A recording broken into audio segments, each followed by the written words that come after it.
There's a hidden community in the English countryside who seem to have found the answer to a harmonious life. I come from a village where there's no rich and no poor, and everybody shares everything. There's no crime, debt, or homelessness. None of the children have mobile phones, use social media, or watch television. I don't have a mortgage to pay, I don't have a pension. I don't have to worry about any of that. I've never been so free in my life living here. They are the Bruderhof, a radical Christian movement whose members have travelled from across the world to live in their own village, Darvel in Sussex. It's a pretty crazy way we live. I mean, it's definitely not normal, and we all know that. My God is so big, so strong, and so mighty, there's nothing my God cannot do. Now, this private community has decided to let the cameras in to experience their way of life. And as one of the residents contemplates her future, I have to kind of decide, where am I going to go with my life? Do I want to become a member of the Bruderhof? Do I want to do something else? we'll find out what price members here have to pay to live in their modern-day utopia.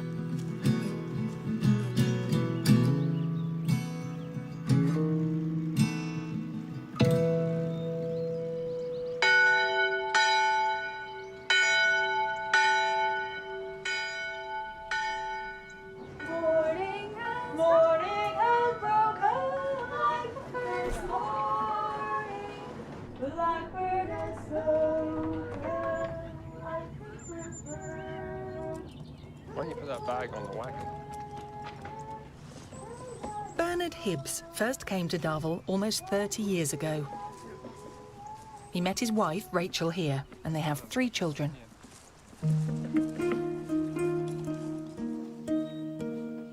The purpose of the Bruderhof is to follow Jesus as closely as possible.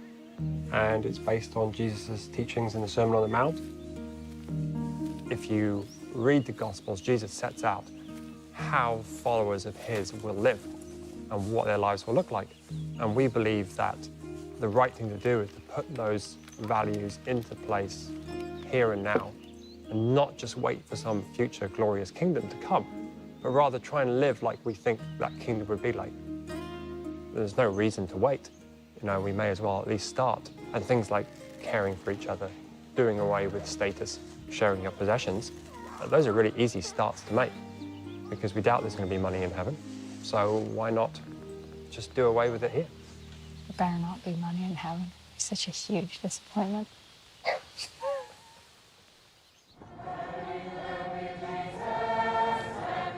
The Bruderhof has almost 3,000 members in 23 settlements worldwide. Members move between them, and it can be a transient life. People move around within our community as families grow or shrink or more people arrive. In the time I've been living in Darvel, I've probably lived in about 30 different houses. Like Bernard's, each of the 55 families live communally, and nobody owns anything. This is our living room, where we spend a lot of time together.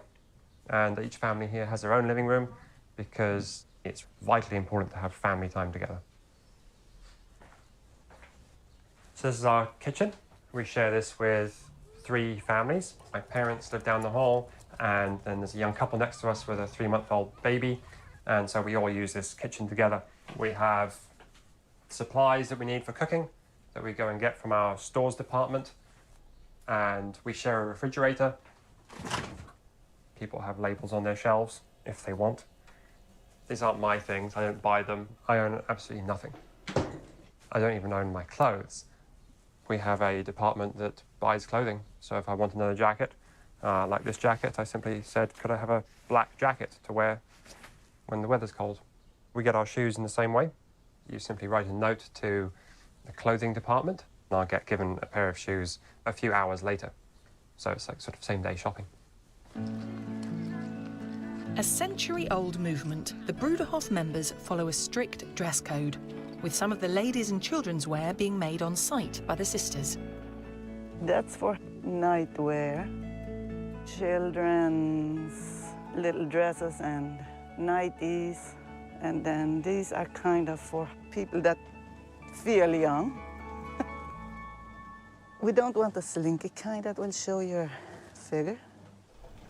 It says in the Bible, we should not try and attract attention to ourselves, especially for the opposite sex, and be modest.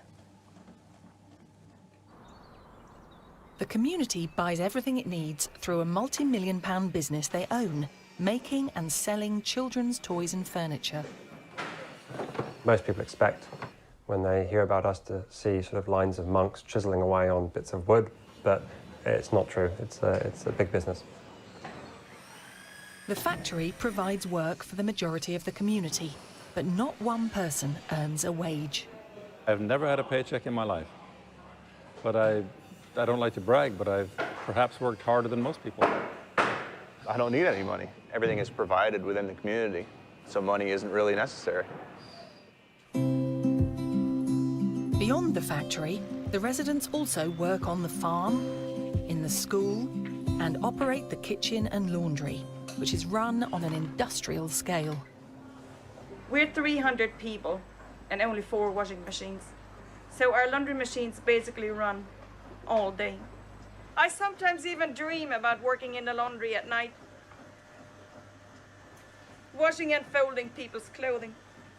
While the rest of the UK struggle to get a family of 4 around the dinner table, here over 300 people regularly come together to eat, sing and worship twice a day, 6 days a week.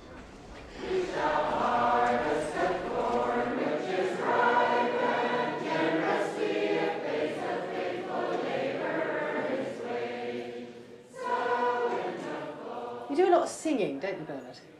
Well, I personally don't do a lot of singing because I have probably the worst voice on the whole Bruderhof. But yes, the Bruderhof is a pretty musical place. Singing lightens the heart and makes you feel better.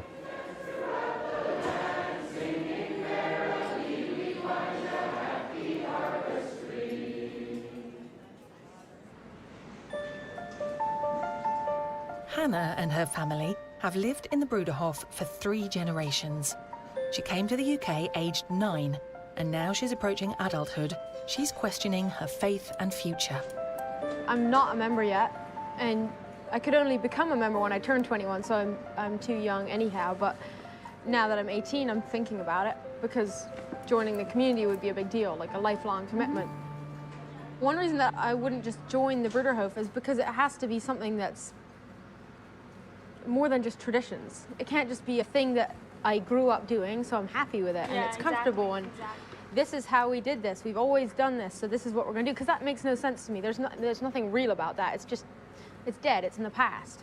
There's no point in doing something halfway, just because that's what Grandpa did. It's true. I'd have to be convinced that Jesus is going to lead us on, that it's not going to be a human thing, that it's not going to be traditions, but that it's going to be led by Jesus. But I think if you actually really want to know what you want to do in life, and you pray about it, like this big calling that everyone talks about, is Jesus telling you. A calling is a Christian term describing a divine moment giving purpose to people's lives. The Bruderhof seek it before committing to the community. Young people have to search for that calling. I was mystified. How would I know when I'm called? And yet, through seeking, suddenly it became clear that this was the way that I wanted to spend the rest of my life. To me, it was a feeling of inner peace, like the peace that you feel on a beautiful spring day, sitting in the woods, doing nothing, and you have no worries anymore and no fears anymore. To me, that was the most incredible experience of my life.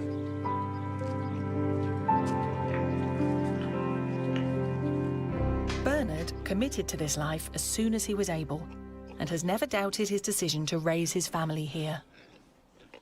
To have my kids raised outside of what people deem to be the mainstream, I think is perfectly fine. I mean, we've been raising children in the Bruderhof for 100 years. The thing I resist the most for my children coming in is individualism. I don't want my children to grow up in a world where they're always thinking about themselves and what they want, what they need. I want my children to grow up thinking about other people.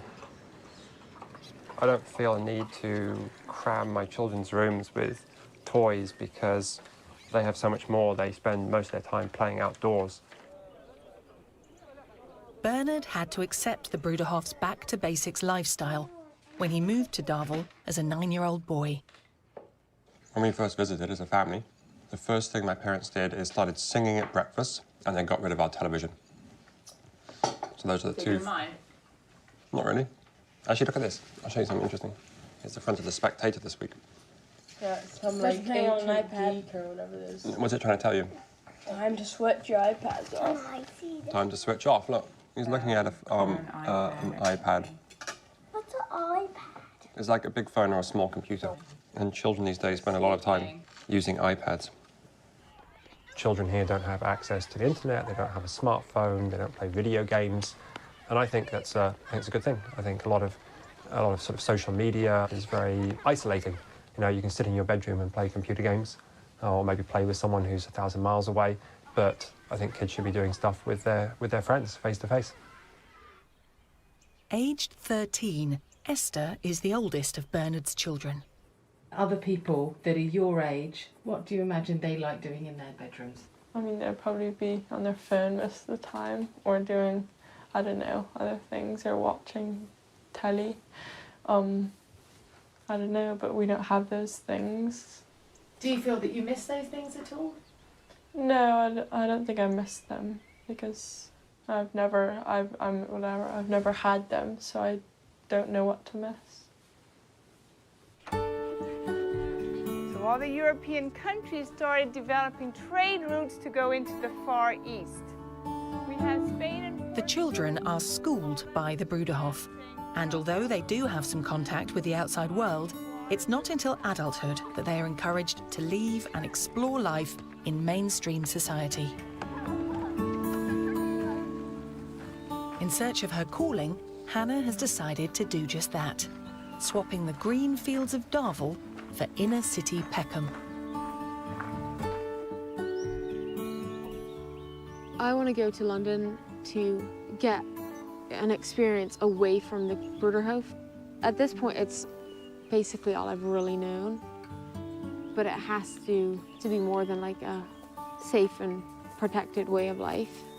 Also, because now that I'm an adult, I have to kind of decide where am I going to go with my life. Do I want to become a member of the Bruderhof? Do I want to do something else? And if I stay in the Bruderhof, I won't know what my other options are.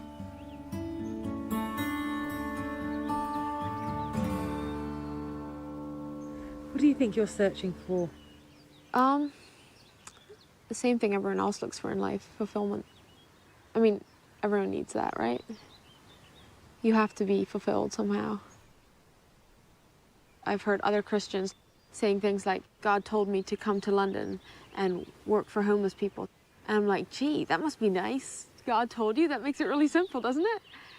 I mean, just like, God, tell me what to do and I'll happily go do it. Just don't leave me hanging here, like wondering what I should be doing, but yeah. With no money of her own, Hannah is collecting the train fare from the Bruderhof treasurer. She's also been given a small allowance to survive until she finds a job. Hey, I wrote a note for some money for my trip up. Do you have that? Yes, I do. I've got Cool. an envelope here. There you go. Here it is. Thank you. Have a great time up there. Yeah, it should be cool.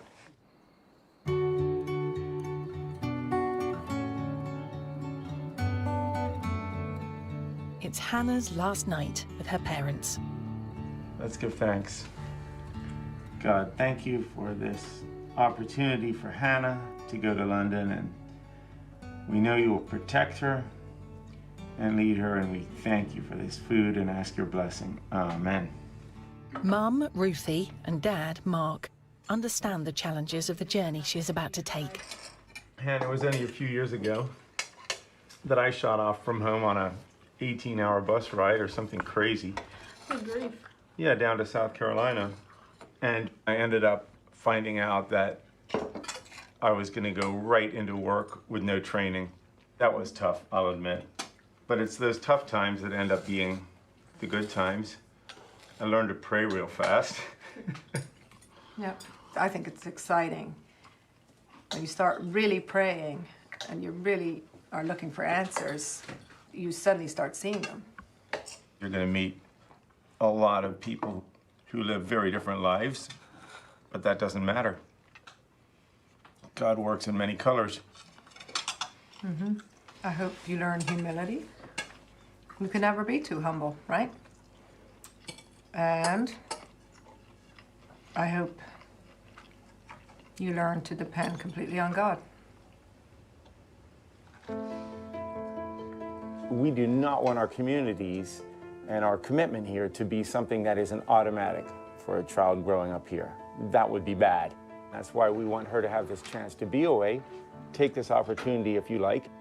Commitment is not a popular thing. It's always just a little bit scary. There's an unknown down the road.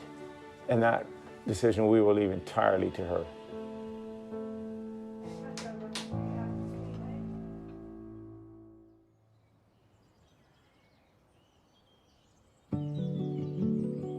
For most of the Bruderhof, the working day begins at 6 a.m. But for Hannah, this could be the beginning of her new life. It will be the first time she's lived away from home. Okay, Han. I do know what Hannah's searching for, because it's the same thing that everyone searches for, and that is to fill the void in themselves, which can only be filled, I think, by God and Jesus. I'll need a single to London Bridge. Used to a village of 300, life in the city will be a challenge. To aid the transition, she will initially live in a small Bruderhof residence in Peckham.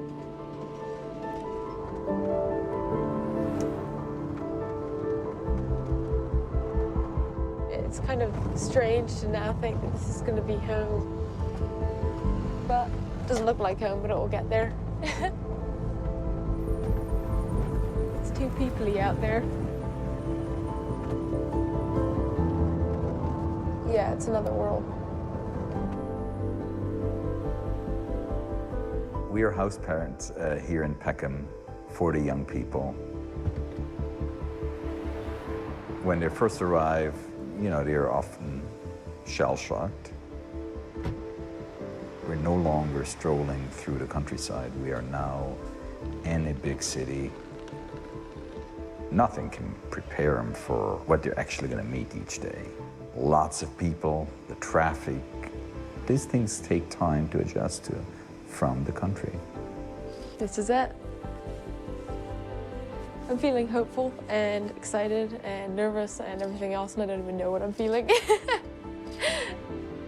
It's definitely a new feeling, but it's kind of like before I started high school. I was nervous, I was worried, but I was also ready to move on, and it's the same now.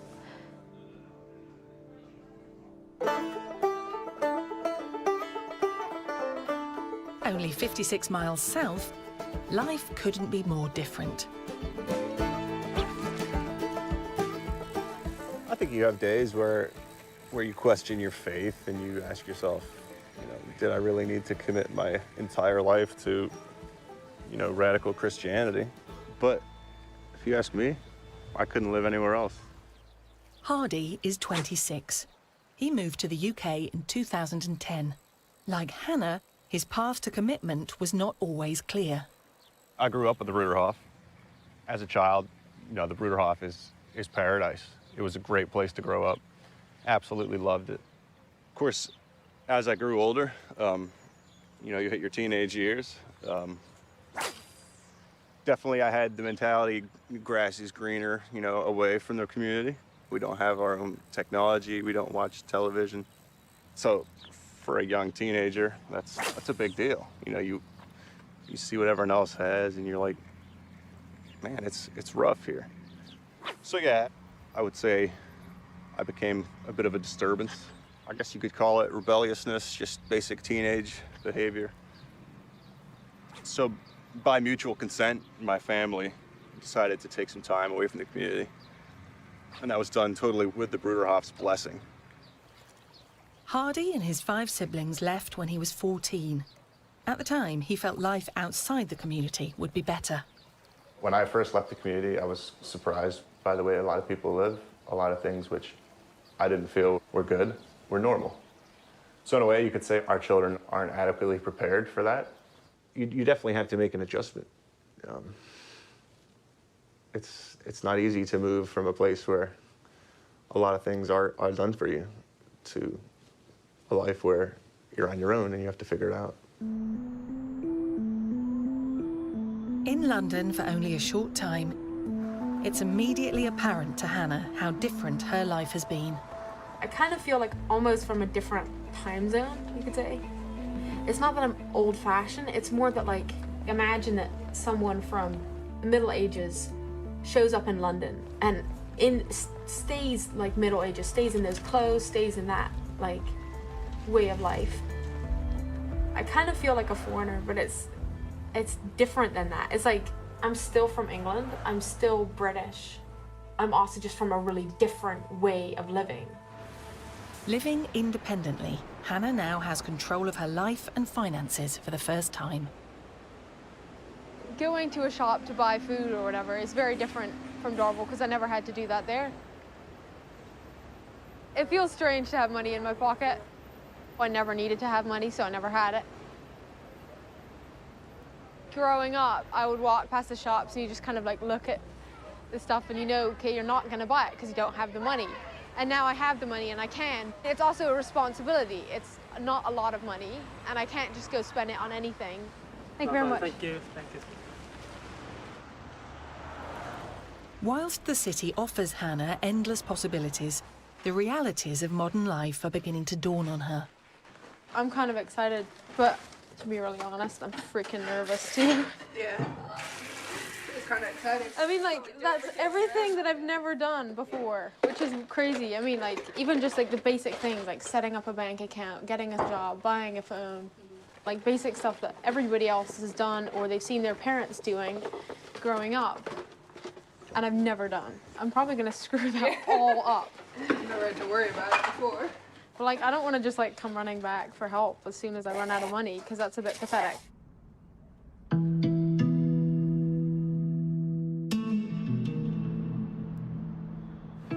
Hannah has taken a job as a youth worker, giving her an opportunity to further explore life outside the Bruderhof. These are inner city kids. They've come from such a different place than I have. They've grown up on these estates with 0% green space compared to where I come from. It's made me really thankful for some things that I didn't even realize I had. It's the first job Hannah's ever had, and she's having to learn some very different skills. This is the hard part. Yeah, that's when it gets hard. Great. You press A to pass. Yeah. You hold B, you can shoot. Press it once, That would have been fatal. and then you score. It is a huge change. I've never played a PlayStation before. So I'm not very good at it, but I'm learning quickly. I'll have to beat them by the end of the year. Go!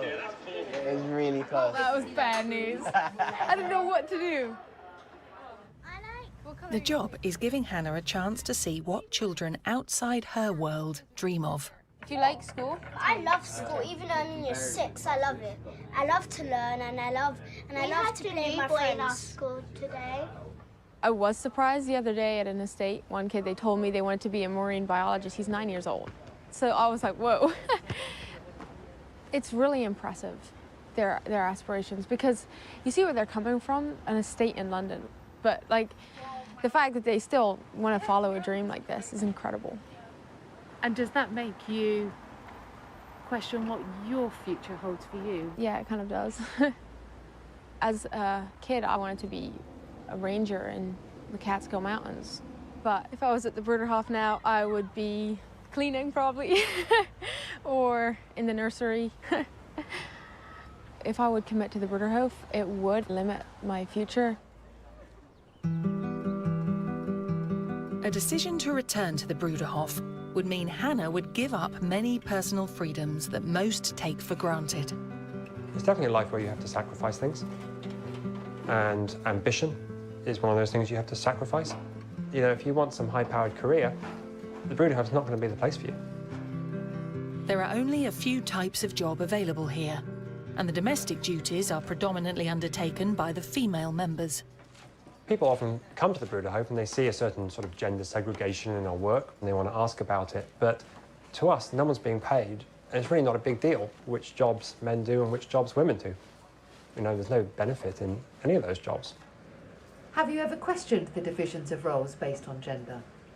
Yes, as a young woman, as a teenager, I definitely questioned them. And as I grew older, I learned to understand more deeply the significance of why it is that we do what we do here. And I've learned to understand it and appreciate it deeply. And I've never been so free in my life living here. And it's because we are under no pressure as women to conform to anything other than, you know, to follow Christ.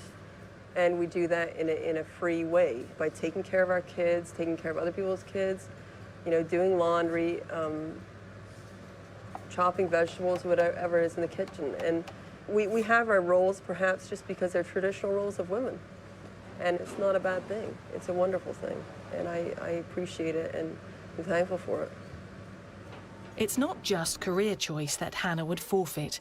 Committed members lose the right to make many decisions affecting their own lives. Is the community a democracy? No, the community's not a democracy. And we wouldn't want it to be that because it would waste just a massive amount of time.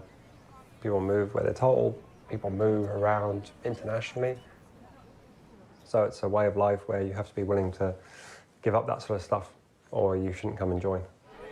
Many decisions dictate life across every one of the 23 communities, such as restrictions on same-sex relationships and set rules on what the ladies wear. So these are my wife and I's clothes. The women wear a skirt and a shirt normally. The men wear a pair of trousers and a shirt. And we try to avoid fashions of any sort. The way the women wear, the dresses they wear probably look quite old-fashioned, but that's because they wear a similar style of clothes as they always wore. And so if they look like peasant dresses from the 1920s, that's because we used to be peasants in the 1920s. But what you're wearing isn't like a peasant in the 1920s. Well, actually, I mean, I don't know too much about style choices of peasants in the 1920s, but I think it's actually the relentless focus on women's fashion is what makes our women look maybe outdated. It's just because that's where fashion makes its money. And for some reason, men are just not a bigger fashion target as women are, until the skinny jeans came along.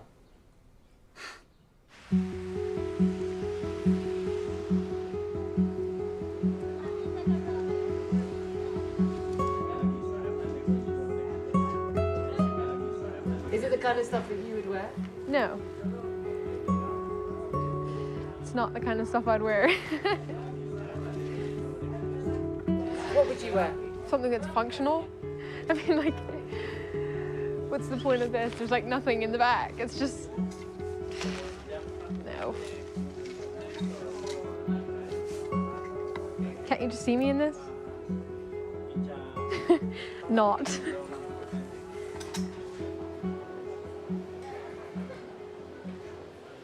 I guess one thing I've experienced is how empty life can be, and you kind of replace, well, you fill that emptiness with stuff.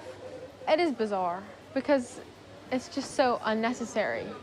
I just can't understand why you would bother. Like, why would you use your hard-earned money to buy just excess amounts of stuff? These ones just look hilarious.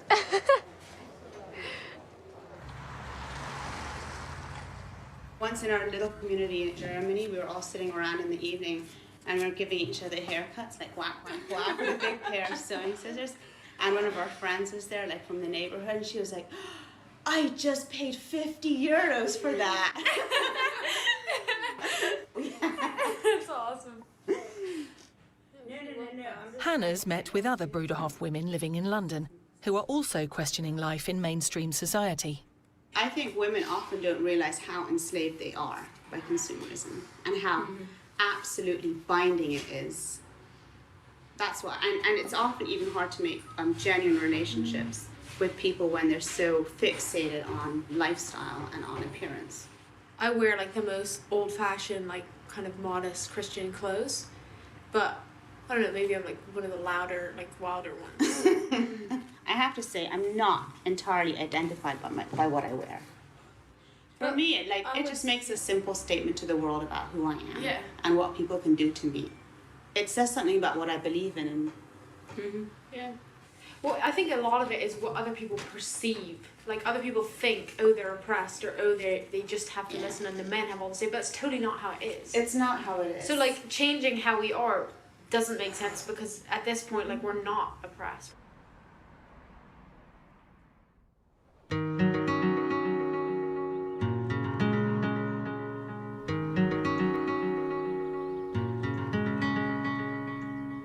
Hannah's now been away from the Bruderhof for a month, and her parents want to hear how she's getting on. So, Han, how are you enjoying city life? Are you settling in and things going okay? I'm getting used to it. You don't love it yet? No, I miss, like, trees and country, and there's a lot of people here, sometimes too many. But there's some things that are nice. I just can't think of what right now. I guess I find myself alone, as in, like, not with anyone that I know a lot more of the time than I used to. I don't mind being alone. It's just alone in a huge crowd of people kind of thing. We pray for you all the time, of course, you knew that. Do you miss me then? Of course we miss you. Yeah, we miss you every single day. Han, we're gonna have to go to get ready for the afternoon, but we love you tons. Yeah, I love you tons. Bye. Bye-bye, love you. It's only the start of her year away, but Hannah has already formed a strong impression of the world outside. Sometimes I think to myself, how could there be, like, the Bruderhof and London in the same world? And up here in London, it's like the attitude to life is just so different. Everyone is just trying to improve themselves and their life or the life of their family. I've been flipping lonely and just like trying to find ways to fill my time that are also like meaningful. I just feel useless if I spend like the entire morning just doing stuff for my own benefit. All the members of the Bruderhof have committed their lives to a cause. There's that meaning, that like purpose that makes you get out of bed in the morning. Like if it wasn't for my faith, if it wasn't for, yeah, I guess if it wasn't for my faith, I would see no point in life.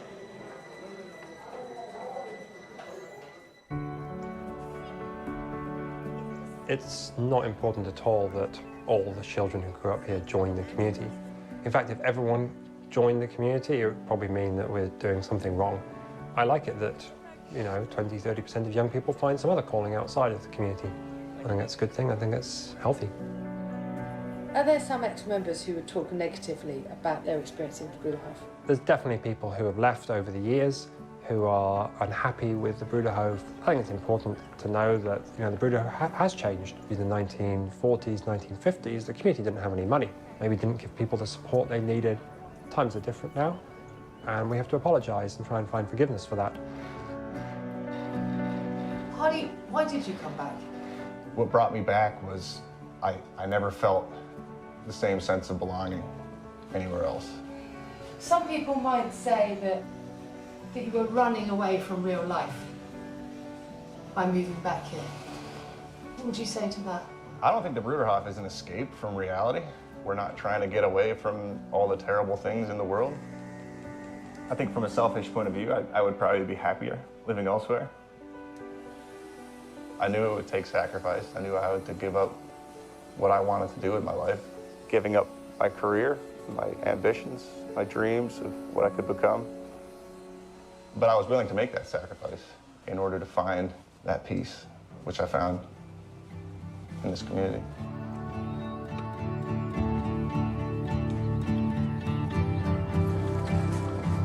Slow down, man. Wait for Mom. My parents only returned just 2 years ago. So they were away from the community for 8 years. So I came back with my younger brother as well. And the other 4 are living away from the community. I don't feel like I'm a better person because I chose this way of life. I think same for them.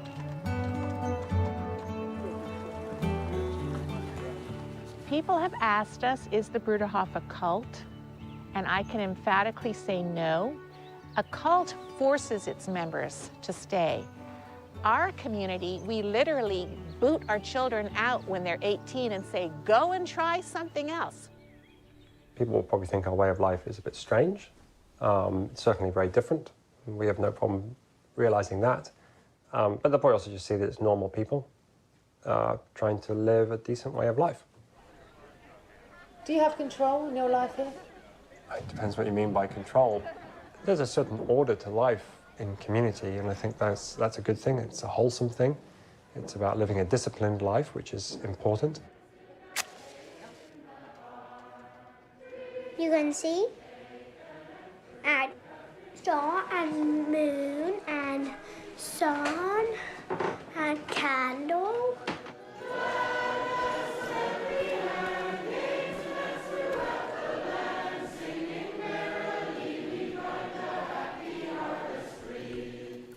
We're not a utopia. We've still got work to do. I think we've definitely figured out ways to overcome a lot of difficulties which people in society are facing.